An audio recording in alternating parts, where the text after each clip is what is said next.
Hello guys, in this video I'm going to show you how to set notifications in the Slack app. But before that, don't forget to subscribe and leave a comment down below, because at 10,000 subscribers I'm going to show you my whole YouTube revenue statistics and growth strategy.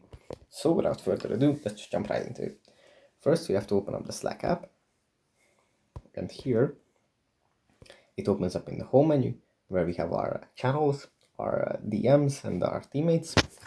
From here we just tap on the person icon in the right corner, top right corner, and then at the bottom we find notifications.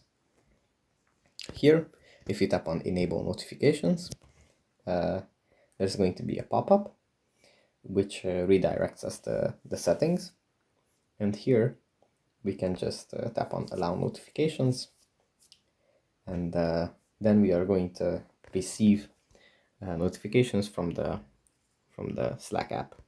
So that's pretty much it for this video. Hope it was helpful for you guys, and I'll see you in the next one.